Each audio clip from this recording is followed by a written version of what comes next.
Teman-teman sekalian, bisa jadi orang yang paling mulia di antara kita di mata Allah adalah orang yang paling banyak diuji dalam hidupnya. Diuji dengan ditinggalkan oleh orang-orang kesayangannya, kehilangan pekerjaannya, dimusibahi dengan sakitnya, dirugikan dalam jual belinya. Maka jangan bersedih. Ketika itu terjadi dalam kehidupan kita, berarti Allah sedang ngasih kita kesempatan untuk ngerasain pahit getirnya kehidupan kekasih-kekasih Allah. Pahit getir kehidupan Asiyah istri Fir'aun, pahit getir kehidupan Ayyub alaihissalam, Ibrahim alaihissalam, Siti Hajar, dan masih banyak lagi kekasih-kekasih Allah lainnya. Jangan bersedih, karena itu berarti Allah lagi perhatian sama kita. Allah lagi perhatian sama kita. Sehingga kalau kita merasa bahwa pekerjaan kita mulai banyak masalah, usaha-usaha kita mulai merugi, kalau kita punya masalah di kantor kita, datang kepada ibu dan ayah kita. Kalau kita punya masalah di kampus dan di sekolah kita, kenapa nilai saya anjlok, kenapa saya susah belajar, atau bahkan gak punya semangat belajar sama sekali, datanglah kepada ayah dan ibu kita. Kalau kita punya masalah pribadi, datanglah kepada ayah ibu kita, karena di sanalah Allah Subhanahu wa Ta'ala titipkan kebahagiaan kita di dunia dan di akhirat, umur dan rezeki. Apapun masalah kita, datang dulu kepada orang tua sebelum kita mengevaluasi hal-hal yang lain. Yang pertama yang harus kita evaluasi adalah bagaimana hubungan kita dengan orang tua kita.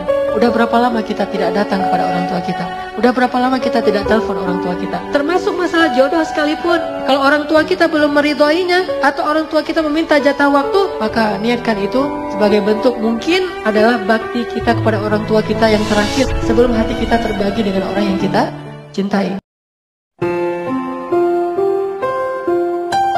Gimana caranya kita kalau punya keinginan, punya himmah, punya goals dalam hidup kita, Allah kabulkan, Allah restui, Allah wujudkan, bahkan dengan keajaiban dan surprise, kejutan-kejutan. Caranya 3. 1, jujur ke Allah, Allah akan jujur. Maksud jujur ke Allah tuh libatkan Allah dalam niat kita. Kayak tadi misalnya, kenapa pengen punya pasangan? Biar ada yang mensupport saya buat dakwah, biar ada yang ngebujuk saya buat ke masjid, biar ada, semuanya ada urusannya dengan Allah. Nah ini pasti akan Allah mudahin banget. Goals dalam satu, kepengennya kita, harapan kita, himmah kita, karena kita pengen ada urusannya dengan Allah, pengen dapat ridho Allah, pengen apa dengan Allah, maka Allah pasti akan bantu. Dan itu akan jadi keajaiban. Coba, kita pernah nggak mengkhianati Allah Subhanahu Wa Taala? Allah yang ngasih nikmat, syukurnya ke makhluk. Allah yang ngasih kebaikan untuk kita, ngasih jalan keluar, nolongin kita dalam masalah. Giliran yang manggil Allah, kita nggak datang. Giliran yang manggil makhluk, kita datang. Giliran untuk Allah, kita bilang ngantuk. Giliran untuk makhluk, nggak tidur semalaman pun kita siaga. Kenapa bisa gitu? Karena kita syirik kepada Allah itu bukan dengan menyembah, tapi syirik kepada Allah itu dengan cinta. Kita menyekutukan cinta kita kepada Allah. Tapi gimana pun kita menyakiti perasaan Allah, begitu kita datang, ya Allah, maaf ya kemarin, nggak apa-apa, udah nggak usah ingatin lagi, udah biarin aja. Mau apa, minta. Allah tuh kayak gitu. Cuma bilang maaf ya yang kemarin, astaghfiruka wa atubu ilaih. Tapi dosa saya banyak banget ya Allah. Innallaha yaghfirudz dzunuba jami'a. Allah ngampuni semua dosa. Ternyata dosa itu ngaruh dalam kehidupan kita. Setiap kali kita ngalamin hari yang buruk, kejadian yang buruk, musibah yang tidak baik, maka itu pasti wujud dari dosa-dosa yang kita lakukan. Soalnya tidak muncul masalah kecuali karena dosa.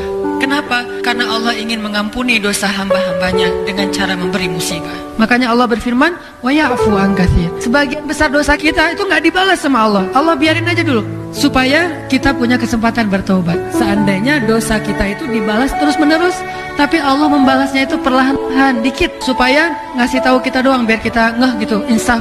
Setelah sekian ratus kali kita salah ngelihat, nggak jaga mata, cuma sekali doang kelilipan.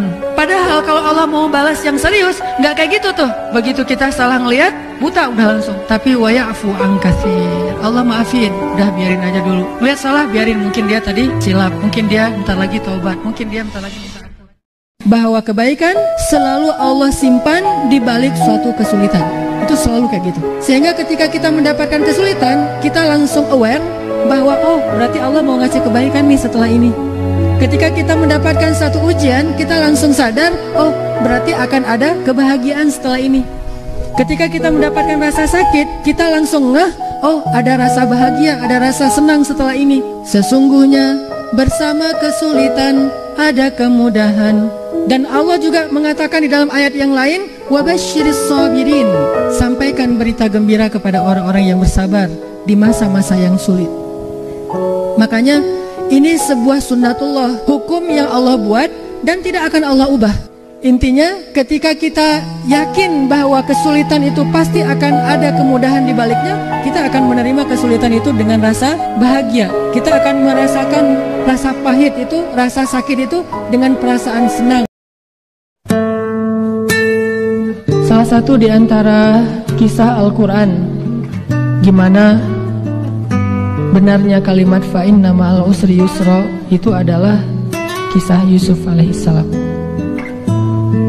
Dalam kisah Yusuf, kaidah fa'in nama al-usri yusra, inna ma'al usri yusra itu berlaku banget dalam kisah Yusuf. Dan kalau kita membaca kisah Yusuf sampai tuntas, kesimpulannya kita akan mengatakan untung juga dulu Yusuf dilemparkan ke dalam sumur. Kalau dia nggak dilemparkan ke dalam sumur oleh kakak-kakaknya, mungkin selamanya dia hanya menjadi orang biasa di kampungnya. Berawal dari apa teman-teman? Berawal dari dilemparkan ke dalam sumur. Berlanjut dengan difitnah sehingga masuk penjara. Fa inna ma'al usri yusra, inna ma'al usri yusra, 2 kali. Seolah-olah Allah ngomong sama kita, wahai fulan, wahai hambaku yang sedang galau, yang sedang bimbang, yang sedang sedih, yang sedang merasa dia sendiri gak punya siapa-siapa, yang sedang merasa Allah gak terlibat dalam hidupnya. Wahai hambaku, ma wadda'aka rabbuka wa ma qala. Aku sebagai Tuhanmu yang memelihara kamu, yang menjaga kamu, yang menciptakan kamu, gak pernah ninggalin kamu, apalagi benci sama kamu. Allah tuh gak benci sama kita. Sehingga la ta'asu, jangan berputus asa. Allah tuh selalu bersama dengan hambanya selama hamba itu berharap kepada Allah Subhanahu wa ta'ala. Tapi kalau kita udah sombong, gak berharap sama Allah, ngerasa terlalu kegeeran bisa ngerjain semuanya sendiri, Allah juga akan membiarkan kita dengan urusan kita sampai kita berputus asa atau kita menyerah. Tapi kalau kita berharap kepada Allah, Allah gak pernah mengecewakan siapapun yang berharap dan bergantung kepadanya. Bisa jadi fasilitas hidup kita pas-pasan, tapi kalau imannya kuat, maka dia menjadi orang yang paling bahagia di muka bumi. Bisa jadi uangnya sedikit, bisa jadi fisiknya gak terlalu keren, gak tampan gitu, gak cantik menurut orang lain, tapi dia orang yang paling happy. Kenapa bisa kayak gitu? Karena happiness bukan fasilitas hidup.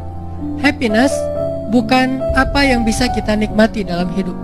Happiness itu bukan dari luar, happiness itu adanya di sini. Kebahagiaan seseorang itu adanya di dalam hatinya. Dan hati itu tidak dibahagiakan dengan hiburan. Hati itu tidak dibahagiakan dengan makanan enak. Hati itu tidak dibahagiakan dengan janji-janji palsu. Hati itu dibahagiakan hanya dengan nama-nama Allah Subhanahu wa ta'ala, dengan yakin kepada Allah Subhanahu wa ta'ala.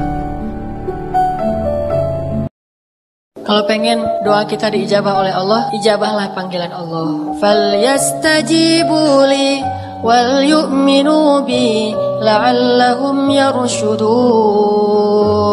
Penuhilah panggilan Allah dan berimanlah kepada Allah supaya kalian mendapat petunjuk. Jadi kalau kita mengijabah panggilan Allah, Allah mengijabah panggilan kita. Begitu Allah bilang, Allahu Akbar, Allahu Akbar, labbaika ya Rabbi, aku penuhi panggilanmu ya Allah. Datang buru-buru, wudu langsung datang ke masjid. Nanti begitu kita bilang, Allah ya Allah, labbaika ya Abdi, ada apa wahai hambaku? Allah buru-buru datang kepada kita. Seperti kita buru-buru datang kepada Allah, seperti itu juga Allah buru-buru datang kepada kita. Seperti kita berleha-leha atau menunda-nunda waktu untuk datang kepada Allah, seperti itu juga Allah menunda-nunda waktu untuk datang kepada kita ketika kita panggil. Apa kata Allah? Fadhkuruni azkurukum. Ingat aku ingat kalian. Ingat Allah itu dengan cara sholat. Maka Allah juga akan ingat kita kalau kita ada masalah. Sahabat kalau hilang sendal aja sholat, ada masalah sedikit sholat. Nabi kalau ada masalah dengan keluarganya sholat, sahabat ada masalah dengan sahabatnya yang lain sholat. sholat. Selalu sholat. Itu cara jemput pertolongan Allah Subhanahu wa Ta'ala. Pokoknya kalau kita rajin sholat, kita bakal ngelihat banyak sekali keajaiban dari Allah dalam hidup kita. Ini keajaiban yang Allah berikan lewat sholat. Jadi benar, wasta'inu bis-sabri was-shalah. Ya ayyuhalladzina amanu ista'inu bis-sabri was-shalah. Innallaha ma'as-sabirin. Jadi kalau kita butuh pertolongan yang ajaib, sholat. Tapi jangan tunggu sampai ada masalah baru sholat. Kenapa? Kata Allah, fadhkuruni adkurkum. Ingat aku di waktu senang, nanti aku ingat kalian di waktu susah. Jadi kalau kita terbiasa sholat di waktu senang, nanti pas kita susah, Allah ingat kita banget tuh. Ini hambaku yang dulu senang banget sholat, sekarang dia lagi susah. Wahai hambaku butuh apa? Allah akan tolong kita dengan sholat kita yang telah lalu. Mungkin dia juga galau, mungkin dia juga lelah, mungkin dia juga sedih, mungkin dia juga khawatir. Tapi begitu diingatkan dengan nama Allah, tenang, ada Allah, tenang, Allah membantu. Bukankah semua itu di tangan Allah? Langsung dia menjadi tenang. Itulah mukmin. Sedangkan orang yang tidak beriman, walaupun dia mengaku mukmin, walaupun KTP-nya Islam, tidak berhasil menjadi tenang dengan disebutkan nama Allah. Itu nggak ngaruh buat dia. Dia tenang, ketenangan dia cari jauh-jauh dengan jalan-jalan. Dia mencari ketenangan itu dengan belanja. Dia mencari ketenangan itu dengan menonton. Dia mencari ketenangan itu dengan mendapatkan uang yang banyak. Dia mencari ketenangan itu dengan ketemu teman. Dia mencari ketenangan itu di semua tempat kecuali di langit. Dan dia tidak akan mendapatkan ketenangan yang sejati. Pada akhirnya dia tetap akan mengeluh. Kangen sama kita. Kata Nabi, setiap sepertiga malam Allah turun ke langit dunia. Terus Allah manggil-manggil. Duh, Allah manggil-manggil. Saya kok sombong banget ya gak menyambut panggilan Allah gitu. Enak gak sih Allah udah manggil-manggil tiap malam terus kita gak bangkit? Kalau kita bangunnya telat, ngerasa gak sih? Aduh Allah maaf ya, bangunnya telat. Gitu gak sih ke Allah? Karena kita kalau ke makhluk gitu banget loh. Di telepon ternyata miss call 10 kali gak diangkat, langsung maaf ya, emoticon, segala macem. Kok kita ke makhluk gitu, ke Allah enggak? Padahal makhluk itu gak terlalu berjasa sama kita. Dan Allah mah berjasa dari sejak kita dalam kandungan ibu kita. Harus tetap bersyukur walaupun kita kadang gak bisa menghitung nikmat Allah. Karena emang gak mungkin menghitung nikmat Allah. Wa in ta'uddu ni'matallah, gak mungkin kita bisa menghitung nikmat Allah. Gampangnya misalnya, coba aja, ada gak kita yang bisa ngitung jumlah tetes air hujan ketika turun hujan? Itu aja gak sanggup, apalagi nikmat-nikmat yang lebih besar. Nah, jadi tetap walaupun kita gak sadar nikmat Allah apa, tapi kita pakainya bukan cuma dengan logika. Hidup saya kayaknya gini-gini aja logikanya nih. Tapi kalau kita beriman, sebetulnya gak gini-gini aja. Hidup kita tuh harusnya lebih parah dari ini nih. Hidup kita tuh harusnya banyak masalah. Cuman sebagian besar masalah udah Allah hindarkan. Udah Allah selamatkan kita dari masalah-masalah itu. Cuman dikasih sebagian kecil sebagai pengingat buat kita. Kan Allah kangen. Kadang-kadang kalau gak dikasih masalah sama sekali, kita suka jauh dari Allah. Ketika kita menginginkan sesuatu kebaikan, Allah Subhanahu wa Ta'ala selalu menjadikan kebaikan itu tersimpan bersama dengan ujian.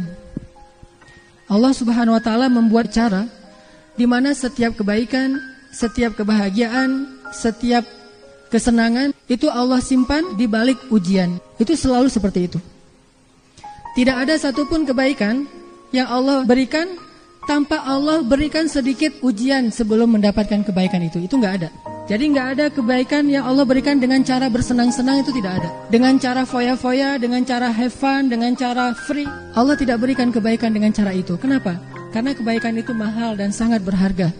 Allah juga menginginkan melihat siapa di antara hamba-hambanya yang serius untuk mencari kebaikan, siapa yang hanya berangan-angan. Dan Allah hanya memberikan kebaikan itu kepada orang-orang yang bersungguh-sungguh. Walladzina jahadu fina lanahdiyannahum subulana.